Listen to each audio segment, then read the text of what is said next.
बोलो भागवत भगवान की जय। नवम स्कंद आठवां अध्याय सगर चरित्र। श्री सुखदेव जी कहते हैं, रोहित का पुत्र था हरित, हरित से चंप हुआ, उसी ने चंपापुरी बसाई थी। चंप से सुदेव और उसका पुत्र विजय हुआ, विजय का भरुक, भरुक का ब्रक और ब्रक का पुत्र हुआ बाहुक। शत्रुओं ने बाहुक से राज्य छीन लिया, तब वह अपनी पत्नी के साथ वन में चला गया।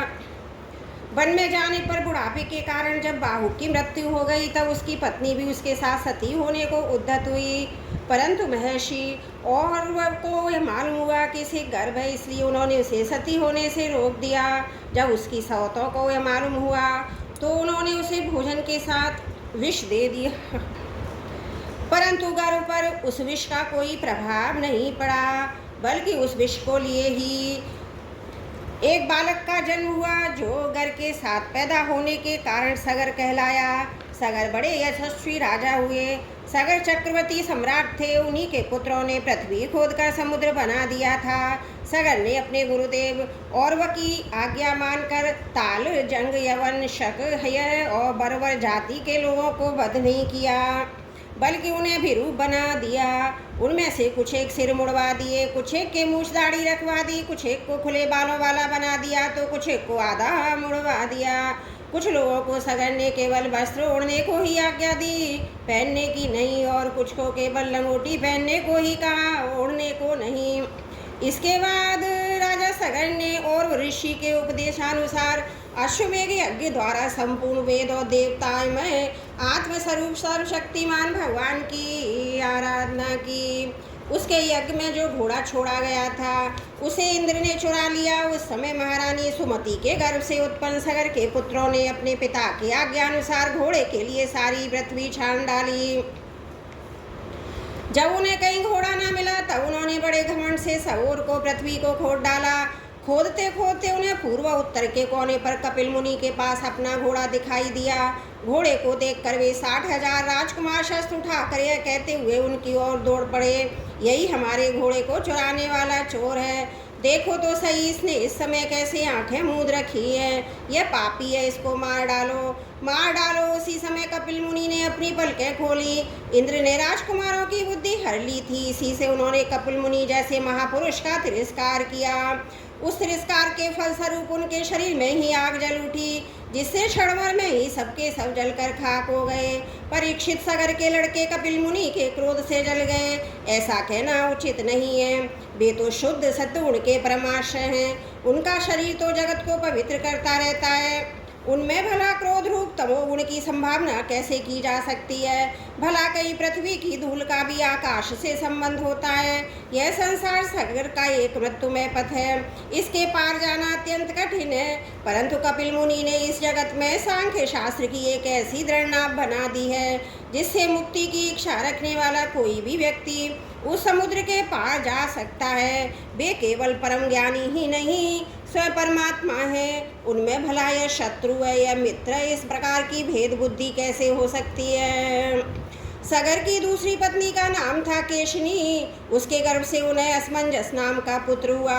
असमंजस के पुत्र का नाम था अंशुमान। वह अपने दादा सगर की आज्ञाओं का पालन तथा उन्हीं की सेवा में लगा रहता। असमंजस पहले जन्म में योगी थे, संग के कारण वे योग विचलित हो गए थे, परंतु अब भी उन्हें अपने पूर्व जन्म का स्मरण बना हुआ था, इसलिए वे ऐसे काम किया करते थे जिनमें भाई बंधु उन्हें प्रिय न समझे। वे कभी कभी तो अत्यंत निंदनीय काम कर बैठते, अपने को पागल सा दिखलाते, यहाँ तक कि खेलते हुए बच्चों को सरयू में डाल देते। इस प्रकार उन्होंने लोगों को उद्विग्न कर दिया था। अंत में उनकी ऐसी करतूत देखकर पिता ने पुत्र स्नेह को तिलांजलि दे दी और उन्हें त्याग दिया। तदंतर असमंजस ने अपने योग बल से उन सब बालकों को जीवित कर दिया और अपने पिता को दिखाकर वे वन में चले गए। अयोध्या के नागरिकों ने जब देखा हमारे बालक तो फिर लौट आए, तब उन्हें असीम आश्चर्य हुआ और राजा सगर को भी बड़ा पश्चाताप हुआ। इसके बाद राजा सगर की आज्ञा से अंशुमान घोड़े को ढूंढने के लिए निकले। उन्होंने अपने चाचाओं के द्वारा खोदे हुए समुद्र के किनारे किनारे चलकर उनके शरीर के भस्म के पास ही घोड़े को देखा। वहीं भगवान के अवतार कपिल मुनि बैठे हुए थे। उनको देखकर उदार हृदय अंशुमान ने उनके चरणों में प्रणाम किया और हाथ जोड़कर एकाग्र मन से उनकी स्तुति की। अंशुमान ने कहा, भगवान आप अजन्मा ब्रह्मा जी से भी परे हैं, इसलिए वे आपको प्रत्यक्ष नहीं देख पाते। देखने की बात तो अलग रही, वे समाधि करते करते एवं युक्ति लड़ाते लड़ाते हार गए, किंतु आज तक आपको समझ भी नहीं पाए। हम लोग तो उनके मन, शरीर और बुद्धि से होने वाली सृष्टि के द्वारा बने हुए अज्ञानी जीव हैं, तब भला हम आपको कैसे समझ सकते हैं। संसार के शरीरधारी सतगुण, रजोगुण और तमोगुण प्रधान हैं। वे जागृत और स्वप्न अवस्थाओं में केवल गुणमय पदार्थों, विषयों को और सुषुप्ति अवस्था में केवल अज्ञान ही अज्ञान देखते हैं। इसका कारण यह है कि वे आपकी माया से मोहित हो रहे हैं। वे बहिर्मुख होने के कारण बाहर की वस्तुओं को देखते हैं, पर अपने ही हृदय में स्थित आपको नहीं देख पाते। आप एक रस अज्ञान घन हैं। सनंदन आदि मुनि तो जो आत्मस्वरूप के अनुभव से माया के गुणों के द्वारा होने वाले भेदभाव को और उसके कारण अज्ञान को नष्ट कर चुके हैं, आपका निरंतर चिंतन करते रहते हैं। माया के गुणों में ही भूला हुआ मैं मूढ़ किस प्रकार आपका चिंतन करूं। माया उसके गुणों के कारण होने वाले कर्मों के संस्कार से बना हुआ लिंग शरीर आप में ही नहीं। ना तो आपका नाम है, ना तो रूप, आप में ना कार्य है, ना तो कारण। आप सनातन आत्मा हैं। ज्ञान का उपदेश करने के लिए आपने यह शरीर धारण कर रखा है। हम आपको नमस्कार करते हैं। प्रभु, यह संसार आपकी माया की करामात है। इसको सत्य समझकर काम, लोभ, ईर्षा, मोह से लोगों का चित्त शरीर तथा घर आदि में भटकने लगता है। लोग इसी के चक्कर में फंस जाते हैं। समस्त प्राणियों को आत्मा प्रभु, आज आपके दर्शन से मेरे मोह की दृढ़ फांसी कट गई, जो कामना कर्मों इंद्रियों की जीवन दान देती है। श्री सुखदेव जी कहते हैं, परीक्षित, जब अंशुमान ने भगवान कपिल मुनि के प्रभाव को इस प्रकार गान किया, तब उन्होंने मन ही मन अंशुमान पर बड़ा अनुग्रह किया। कहा कि श्री भगवान ने कहा, बेटा, यह घोड़ा तुम्हारे पितामह का यज्ञ पशु है, इसे तुम ले जाओ। तुम्हारे चले हुए चाचाओं का उद्धार केवल गंगा जल से होगा, और कोई उपाय नहीं है। अंशुमान ने बड़ी नम्रता से उन्हें प्रसन्न करके उनकी परिक्रमा की। वे घोड़े को ले आए। वे सगर ने उस यज्ञ पशु के द्वारा यज्ञ की शेष क्रिया समाप्त की। जब राजा सगर ने अंशुमान को राज्य का भार सौंप दिया और वे स्वयं विषयों से निष्प्रह और बंधन मुक्त हो गए, उन्होंने महर्षि और वे के बतलाए हुए मार्ग से परम पद की प्राप्ति की। बोलो भागवत भगवान की जय। नवम स्कंद 8वां अध्याय समाप्त। त्रुटियों के लिए क्षमा प्रार्थी हूँ। बोलो भागवत भगवान की जय। नवम स्कंद 9वां अध्याय, भगीरथ चरित्र और गंगा अवतरण। श्री सुखदेव जी कहते हैं, परीक्षित, अंशुमान ने गंगा जी को लाने की कामना से बहुत वर्षों तक घोर तपस्या की, परंतु उन्हें सफलता नहीं मिली। समय आने पर उनकी मृत्यु हो गई। अंशुमान के पुत्र दिलीप ने भी वैसी तपस्या की, परंतु वे असफल ही रहे। समय पर उनकी भी मृत्यु हो गई। दिलीप के पुत्र थे भागीरथ। उन्होंने बहुत बड़ी तपस्या की। उनकी तपस्या से प्रसन्न होकर भगवती गंगा ने उन्हें दर्शन दिया और कहा, मैं तुम्हें वर देने के लिए आई हूँ। उनके ऐसा कहने पर राजा भगीरथ ने बड़ी नम्रता से अपना अभिप्राय प्रकट किया कि आप मृत्यु लोक में चलिए। गंगा जी ने कहा, जिस समय मैं स्वर्ग से पृथ्वी तल पर गिरूं, उस समय मेरे वेग को कोई धारण करने वाला होना चाहिए। भगीरथ, ऐसा न होने पर मैं पृथ्वी को फोड़कर रसातल में चली जाऊंगी। इसके अतिरिक्त इस कारण से मैं भी पृथ्वी पर नहीं जाऊंगी कि लोग मुझ में अपने पाप धोएंगे, फिर मैं उस पाप को कहाँ धोऊंगी। भगीरथ, इस विषय में तुम स्वयं विचार कर लो। भगीरथ ने कहा, माता, जिन्होंने लोक पर लोक, धन संपत्ति, स्त्री पुत्र की कामना का संन्यास कर दिया, जो संसार से उपरत होकर अपने आप में शांत हैं, जो ब्रह्मनिष्ठ हैं, लोगों को पवित्र करने वाले परोपकारी सज्जन हैं, वे अपने अंग स्पर्श से तुम्हारे पापों को नष्ट कर देंगे, क्योंकि उनके हृदय में अघरूप अघासुर को मारने वाला भगवान सर्वदा निवास करते हैं। समस्त प्राणियों के आत्मा रुद्रदेव तुम्हारा वेग धारण कर लेंगे, क्योंकि जैसे साड़ी सूतों में ओतप्रोत है, वैसे ये सारा विश्व भगवान रुद्र में ही ओतप्रोत है। परीक्षित, गंगा जी से इस प्रकार कहकर राजा भगीरथ ने तपस्या के द्वारा भगवान शंकर को प्रसन्न किया। भगवान शंकर तो संपूर्ण विश्व के हितैषी हैं। राजा की बात उन्होंने तथास्तु कहकर स्वीकार कर ली। फिर शिव जी ने सावधान होकर गंगा जी को अपने सिर पर धारण किया। क्यों ना हो, भगवान के चरणों का संपर्क होने के कारण गंगा जी का जल परम पवित्र जो है। इसके बाद राजऋषि भगीरथ त्रिभुवन पावनी गंगा जी को वहाँ ले गए, जहाँ उनके पितरों के शरीर राख के ढेर बने पड़े थे। वे वायु के समान वेग से चलने वाले रथ पर सवार होकर आगे आगे चल रहे थे और उनके पीछे पीछे मार्ग में पड़ने वाले देशों को पवित्र करती हुई गंगा जी दौड़ रही थी। इस प्रकार गंगा सागर संगम पर पहुंचकर उन्होंने सगर के जले हुए पुत्रों को अपने जल में डुबो दिया। यद्यपि सगर के पुत्र ब्राह्मण के तिरस्कार के कारण भस्म हो गए थे, इसलिए उनके उद्धार का कोई उपाय न था। फिर भी केवल शरीर की राख के साथ गंगा जल का स्पर्श हो जाने से ही वे स्वर्ग में चले गए। परीक्षित, जब गंगा जल से शरीर की राख का स्पर्श हो जाने से सगर के पुत्रों को स्वर्ग की प्राप्ति हो गई, तब तो लोग श्रद्धा के साथ नियम लेकर श्री गंगा जी का सेवन करते हैं। उनके संबंध में तो कहना ही क्या है। मैंने गंगा जी की महिमा के संबंध में जो कुछ कहा, उसमें आश्चर्य की कोई बात नहीं है, क्योंकि गंगा जी भगवान के उन चरण कमलों से निकली हैं, जिनका श्रद्धा के साथ चिंतन करके बड़े बड़े मुनि निर्मल हो जाते हैं। तीनों गुणों के कठिन बंधन को काट कर तुरंत भगवत स्वरूप बन जाते हैं। फिर गंगा जी संसार का बंधन काट दें, इसमें कौन बड़ी बात है। भगीरथ का पुत्र था शुत। शुत का नाव, यह नाव पूर्वोक्त नाव से भिन्न है। नाव का पुत्र था सिंधुदीप और सिंधुद्वीप का अयुतायु। अयुतायु के पुत्र का नाम था ऋतुपर्ण। यह नल का मित्र था। उसने नल को पासा फेंकने की विद्या का रहस्य बतलाया था। बदले में उससे अश्वविद्या सीखी थी। ऋतुपर्ण का पुत्र सर्वकाम हुआ। परीक्षित, सर्वकाम के पुत्र का नाम था सुदास। सुदास के पुत्र का नाम था सौदास और सौदास की पत्नी का नाम था मदयंती। सौदास को ही कोई कोई मित्र सह कहते हैं और कहीं कहीं उसे कल्पमाशपाद भी कहा जाता है। वह वशिष्ठ के शाप से राक्षस हो गया, फिर अपने कर्मों के कारण संतानहीन हुआ। राजा परीक्षित ने पूछा, भगवान, हम ये जानना चाहते हैं कि महात्मा सौदास को गुरु वशिष्ठ जी ने श्राप क्यों दिया।